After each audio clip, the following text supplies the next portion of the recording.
جی وہی صاحب، آپ اس 2012 اور 15 کے پیریڈ میں وہاں رہے، اور ابھی ڈاکٹر ہما وقائی کہہ رہی تھی کہ غالباً ہمارے لیے نہیں بلکہ سیریا کے عوام کے لیے بھی سرپرائز تھا۔ آپ جس دور میں تھے تو آپ کو لگ رہا تھا کہ ایک اندر ہی اندر بغاوت بلکہ انقلاب اور اتنی بڑی مزاحمت جو ہے وہ سامنے آئے گی چند سالوں بعد؟ وہی صاحب دیکھیے بریلوی صاحب، اس میں یہ ہے کہ جو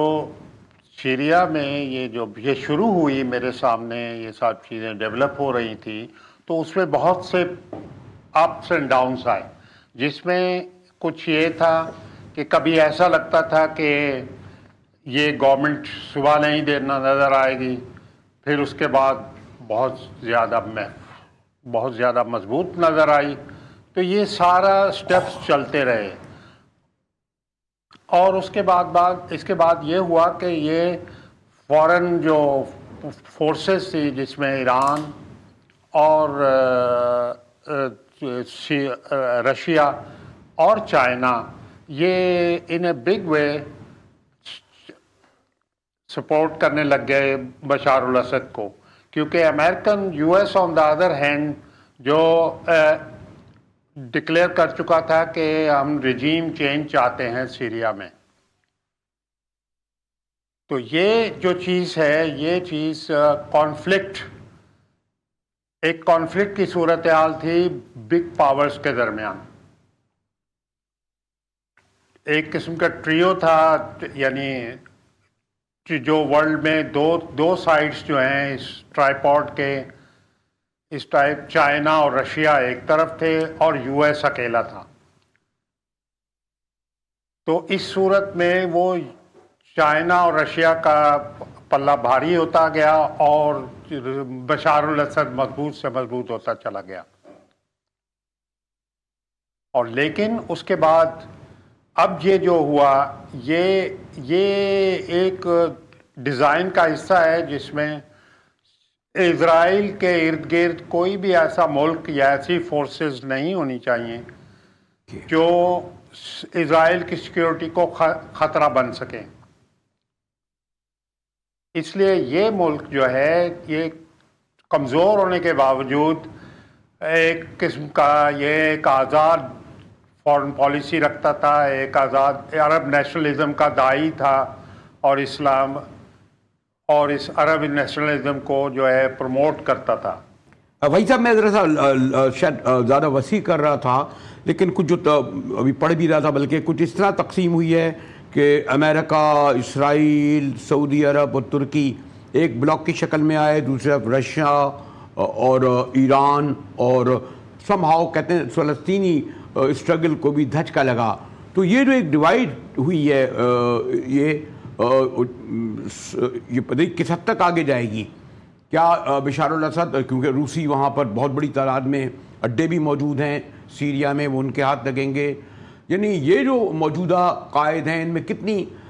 صلاحیت ہوگی کہ سیریا جیسے ملک کو یہ اپنے، اور جبکہ اس کے ارد گرد جو صورتحال ہے، مگر اگر یہ پرو اسرائیل پالیسی اختیار کرتے ہیں جیسا کہ نیتنیاہو توقع رکھ رہے ہیں، تو پھر ان کا سروائیول بھی ہو سکے گا کیا؟ جی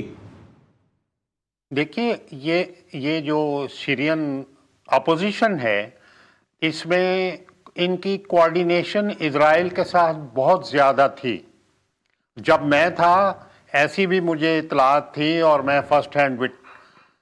ہینڈ نالج تھی کہ اس طرف سے گاڑی سیرین اپوزیشن کی جاتی تھی، فورسز کی، اور اس طرف سے اسرائیلی گاڑی آتی تھی، اور بارڈر پہ، یعنی کہ جو آبزرویشن لائن ہے گولان کے ایریے میں، اس کے ارد گرد بندے یا ٹرانسفر ہو جاتے تھے یا مٹیریل ٹرانسفر ہو جاتا تھا، اور اس کے ساتھ ساتھ جو زخمی ہوتے تھے اس طرف سیریا میں، ان کو اسرائیلی ہاسپٹلز میں باقاعدہ ٹریٹمنٹ دی جاتی تھی۔ اور اس میں اسرائیلی پرنٹ میڈیا میں یہ خبریں آتی تھیں کہ آج 173 لوگ ہیں،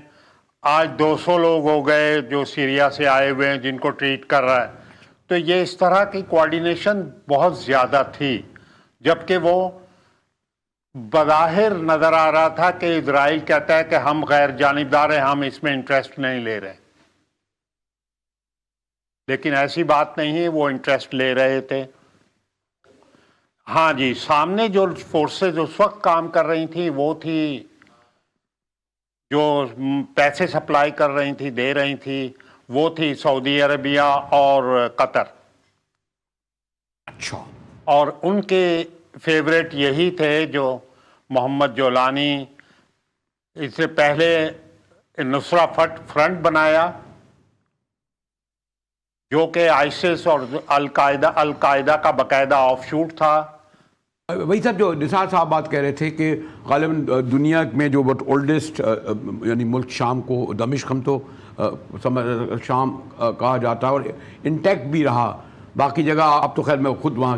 آپ نے عرصہ گزارا، ہمارے پاس سیکنڈ انفارمیشن ہے، تو یہ جو غالباً سب سے بڑا چیلنج یہ ہوگا کہ جو جیسے کہ نثار صاحب کہہ رہے تھے کہ 36-37 گروپ کے مل کر یہ جو بغاوت کی ہے کہ یہ ایز اے ریاست شام کو اور پھر ایک ایسی فوج بنا سکیں گے، پھر ان کی آئیڈیالوجیکل کانفلکٹ، یہ سب چیزیں کیا سسٹین کر سکے گی یہ گورنمنٹ؟ کیونکہ بہرحال انہوں نے بڑی آسانی سے وڈرا کر لیا، بشیر اسد شاید اور حکمرانوں کی طرح لڑ بھی سکتے تھے، نقصان بھی بڑا ہو سکتا تھا۔ وہی صاحب جی بریلوی صاحب، اس میں دراصل بات یہ ہے کہ دو قسم کے یہ ریبل گروپ ہیں، یہ گروپ موجود ہیں، ایک ہے اسلامسٹ اور دوسرے ہیں جہادسٹ۔ اور اسلامسٹ جو ہیں وہ ظاہر ہے کہ اسلام کو ایک اسلامی وے آف لائف کو آگے لینا چاہتے ہیں، گورنمنٹ میں اسلام کو لانا چاہتے ہیں، لیکن جہادسٹ ایسے ہیں گروپ ہیں جو کہ وہ چاہتے ہیں کہ جن کا نقطہ نظر یہ رہا ہے کہ جو ایکسٹریمسٹ آئیڈیاز لے کر آئیں اور دوسرے لوگوں کو زندہ رہنے کا کوئی حق نہیں۔ لیکن سیریا ایک کمپلیکس سوسائٹی ہے جس میں کرسچنز ہیں، دروز ہیں، کردش ہیں، علوائٹ شیعہ ہیں، سنی ہیں، لیکن اس میں جو خوبصورتی ہے اس موزائک میں یہ ہے، میں نے دیکھی کہ یہ لوگ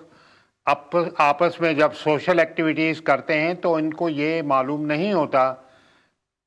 کہ کون کرسچن ہے، کون دروز ہے، کون کردش ہے۔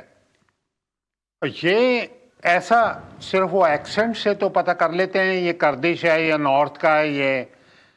یہ ساؤتھ کا ہے، لیکن یہ کرسچن ہے یا نہیں ہے۔ میں ایسی بھی فیملیز کو جانتا تھا جو کہ 20-20 سال تک دوست ہیں، لیکن ان کو یہ معلوم نہیں کہ اگلا اپوننٹ اگلا دوست جو ہے ان کا وہ ٹھیک ہے۔ وہی صاحب مجھے سوری کہ یونائٹڈ سیریا ایک لبرل ڈیموکریٹ اینٹی اسرائیل تو بالکل نہیں رہ سکے گا۔ دیکھیے یہ تو ڈیفینیٹلی اب جو فورسز سامنے آئی ہیں وہ کمپلائنٹ ہیں اور وہ ڈیپینڈنٹ ہیں باہر کی طاقتوں ٹھیک ہے، اور باہر کی طاقتیں جو چاہیں گی وہ ان سے کروائیں گے۔ اس کا اندازہ یہ کر لیجئے کہ یہ جولانی پر $10 ملین کی باؤنٹی ہے US کی طرف سے، تھی، اور وہ CNN کو انٹرویو دے رہا ہے۔